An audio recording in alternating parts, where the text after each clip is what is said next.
All right, 8.5b here. Using the distributive property. So 8.5 we have split into a couple different sections, 3 different sections. You had 8.5a the other day. Here's 8.5b. And then there'll be a c involved as well. So today, using the distributive property again, this time we're going to use the distributive property to factor polynomials. And remember, last time what we did was with the GCF and all that stuff we did basically with just binomials in part A. But now we're going to look at trinomials and how to do it there. So the same idea is we're going to start with the GCF. We're going to make sure we start with our greatest common factor all the time. Okay, so let's practice a couple of them using our GCF. So remember, there's a couple different ways to do this. The first one, this first example, is to make a factor tree and use prime factorization and circle the common factors to get your greatest common factor. However, if you're good at just dividing it or mentally figuring out what these have in common, well then you should do that because it's faster if you're good at it. So I'm going to I'll do one of each here, but I'm going to kind of start leaning towards the mental way of doing it, just figuring out what goes into it. And you can always work backwards. You're kind of doing the distributive property backwards to figure out the answer here. So when I look at these terms, I look at 15, 25, and 20. What number goes into all of those? What's the largest number that goes into all of those? And it happens to be 5. So I'm going to pull out the 5. And now they don't all have an x. So I can't have an x with it, which we'll see on number 2, and you pull a variable with it as well. But here, so I know 5. So basically I'm saying, what times 5 gives me 15x squared? Well, I know that 5 times 3 equals 15, and then I'd have to bring that x squared in here to get 15x squared. So I'm basically trying to say, what times what gives me this term here, 15x squared? The next thing I'm going to do is say, what times 5 would give me 25x? Well, 5 times 5, I'll do positive 5, keep a sign with it, would be 25, and then I'd have to have this x in here to get 25x. And the last thing would be, what times 5 would equal negative 20? Well, in this case, it's just a simple negative 4. Okay? So I drew my lines here and everything, but this is the factored version of this trinomial. I pulled out the GCF, and I figured out what I basically divided or found out what multiplies to make each term in the trinomial. And that's the factored version. Okay? If you don't like that way, the mental way, let's try this one, and let's actually do it with by doing a factor tree. Okay? So let's make our factor tree, which you can always do because it will help you. And let's take a look at all these terms to find out what they have in common. So 15, and I'm just doing it down here so that we can have room to factor it later. 15a squared b squared. So we know that if I was to write this out in factorization, I'd go 3 times 5, because those are both prime numbers. And then, of course, we know we need 2 a's and 2 b's, right? So times a times b times b. Okay? And then if we looked at, say, negative 10a squared b, well, then I'd have to have a negative 1 in here to start, right? Because that gives me my negative. And then if I'm looking for prime numbers that make 10, I'd say 2 times 5. I think we all would agree on that one, right? And I need 2 a's, so times a, and this time only 1 b, though. And then finally, the last thing here is if we go with the last term of negative 20ab. If I was to break this into a factor, a prime factorization, I'm just going to do a little, because this is 20 is not as easy as 10 or 15 to break down to prime numbers. So let's just do a little factor tree real quick here with negative 20. I know it had to be 4 times a 5. And then this 4 would break down to 2 times 2. Okay, so we'd have 2 times 2 times 5 here. Those as prime numbers. All right. And of course, we got our negative 1. And then we'd have a 2 times 2 times 5. And then for our variables, we now just have a times an a and times a b. Okay? So Let's take a look at what we have in common. Well, you could see right here we have all these 5s. Every one of them has, every one of them has a 5. Do a better job circling those. Okay, every one of them has a 5. And then every one of them has at least one A. We have an A, an A, and an A over here. And we have every single one of them has a B as well. So that means when we factor this out, our greatest common factor is going to be 5AB. Okay? And this is, in one other way to look at it, if you did it mentally, you could say, well, what number goes into, what's the large number that goes into 15, 10, and 20? Well, we could say that's 5. It's not always going to be 5, just happens to be 5 again. And then do they all have an A in them? Yeah, we've got an A here, an A here, and an A here. Do they all have a B? Yep. And if they all had a B squared, then you'd factor out a B squared as well. Just kind of find out what they have in common. So now we're looking at what times 5AB would give us 15A squared B squared. Well, we know 5 times 3 would equal 15. And then we have 1A, we need an A squared, so we're going to have an A there. We have 1B, we need a B squared, so we'd have to have a B there. Okay. The second term, what times what would equal negative 10? What times 5 to equal negative 10? It would be a negative 2. Negative 2. And then there's already an A here, but we need an A squared, so we'd have an A. And the B is already on the outside. We don't need to have another B there. Okay? And then the last term, finally, what times 5 would give us a negative 20AB? Well, 5 times a negative 4, remember you need this sign, 5 times a negative 4 would give you 20. And then we've already got our A and our B outside, so we don't need it on the inside of the parentheses. And there we have it. Now, the other way you could have done that is, remember, we've factored out our greatest common factor here when we circled these to get 5AB as our greatest common factor. And remember, the inside of the parentheses is the leftovers. So remember, our leftovers go here, and that's all these things, these leftovers. So you can see this one, we have a 3, an A, and a B, and that's how we got this term here, 3A, B, the leftovers. Leftovers from here go into your parentheses. For the second term, for the second term, you've got a negative 1 and a 2. That gives you your negative 2 up here. Negative 2 up here. And then you've got this A, so that's where that A comes from. And the third term down here, you've got a negative 1, a 2, and a 2. Negative 1, a 2, and a 2, and a 2 make negative 4. And then there is nothing else here. So that's how we got the negative 4. So you can always do it with the prime factorization tape charts and then get your common factor and then use the leftovers to get in the parentheses. So that's one way you can always do that.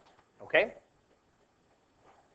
Let's go on to the next step. So that is with trinomials. Now what happens if we have 4 or more monomials? Well, in that case, we can only factor by grouping in pairs.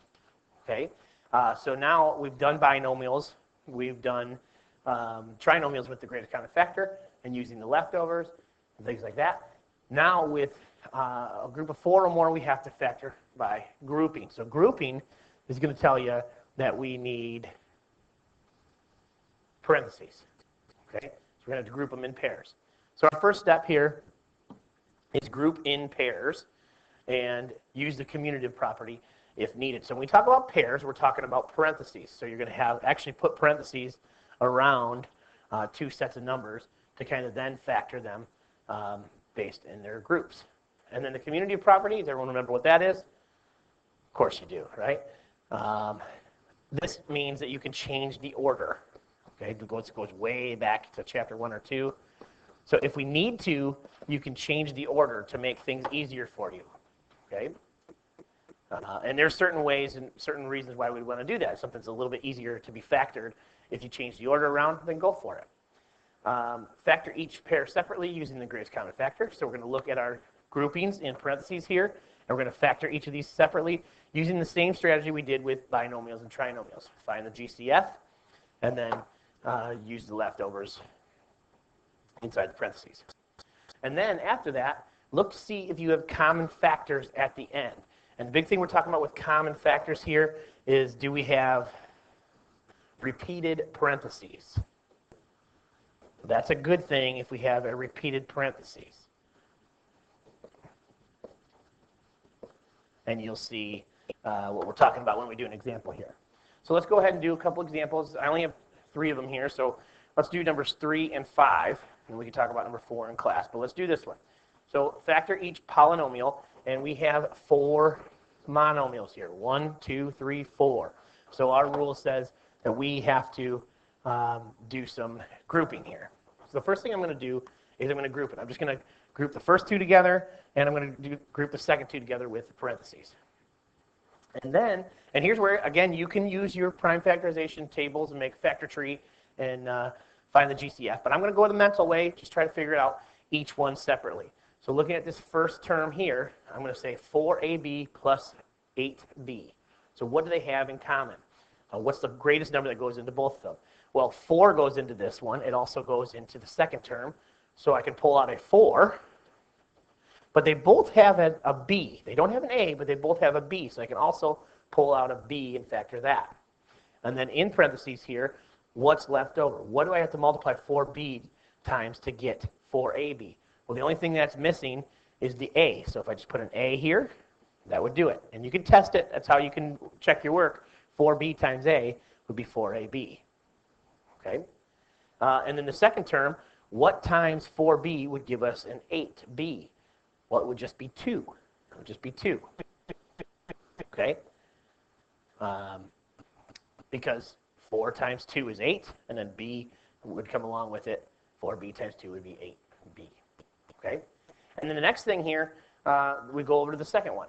We've got and I'll just do this in a little different color just to show what we're working with here. But 3a and 6, what do both of them have in common?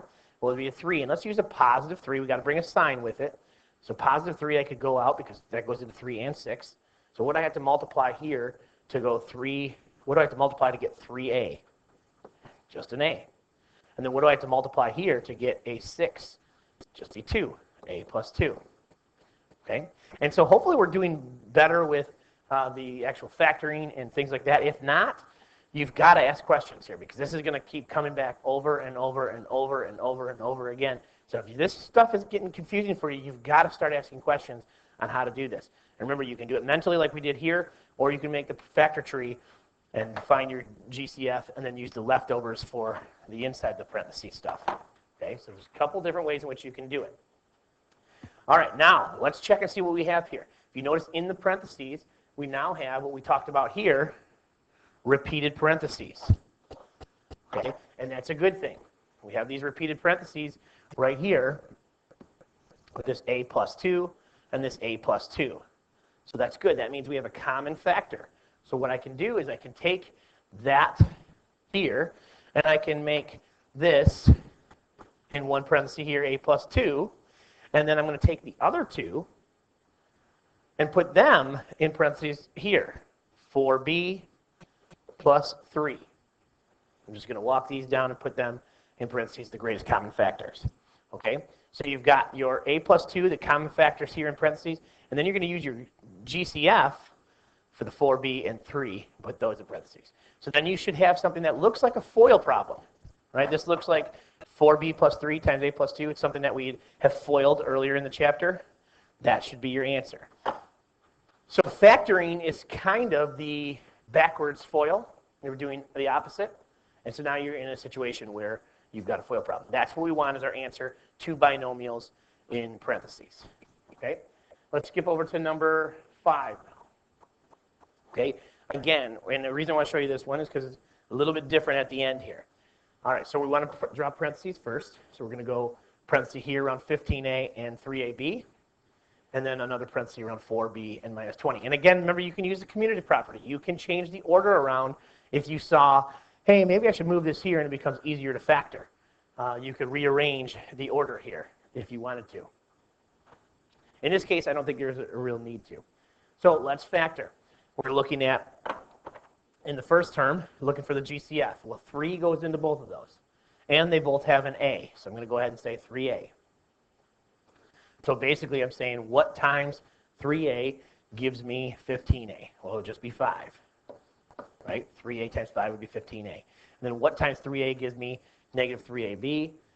Well, we have the 3, we have the B, or excuse me, we have the 3 and the A. We just need the B, and it's got to be a minus B, so it'll be 5 minus B here. And again, check your work by doing the distributive property. 3 times A, 3A times 5, 15A. 3A times negative B, negative 3AB. Okay, over on the other side, we are going to pull out and factor out a 4, because 4 goes into it. And let's make it a positive 4 here. And again, we're looking at what times what equals 4b. 4 times what gives us 4b? Well, it would just be b. It would just be b. And then same thing, what times 4 would give us a negative 20? It would be minus 5. Okay? So we're almost there. We're really close, but yet so far away. If we take a look at our common factors, we've got a b minus 5 and a 5 minus b. Very close, but they're not the same thing. They're not the same thing. So what could we do? If I wanted to make, say, this b to look like this one, right? If I wanted to make this a negative b plus 5, because that's kind of what this says, just a rearranged order, which I could rewrite that order, because I can do that commutatively. How would I do that? How would I change both these signs? Or there is a way to do that and not really affect anything. It's multiplied by a negative 1. So if I did that, if I wanted to change this here and this here, well, then I would have to change this part here and make it a minus 4. So if I made that a minus 4, now I'm in good shape, because then it would be basically the same thing. Okay? It would change the signs. Multiplying by a negative 1, remember, changes all these signs. So now what I would have is I would have 3a, and then I'd have 5 minus b, minus 4 times negative 5 plus b. So you can rearrange the order, you can multiply by a negative 1 here. Now if we look at this, our common factors, we do have a common factor. 5 minus b, negative b plus 5, they're the same thing. I can rearrange that order. So let's do that. Let's rearrange that order and say that this is now 5 minus b. And if you wanted to write it as negative b plus 5, that's fine. And then we're going to take our greatest common factors, 3a and negative 4, and put those in the parenthesis here. So now I have a foilable problem here. It looks like a problem that you would FOIL, right? 2 binomials. And that is our final answer, 3a minus 4 times 5 minus b.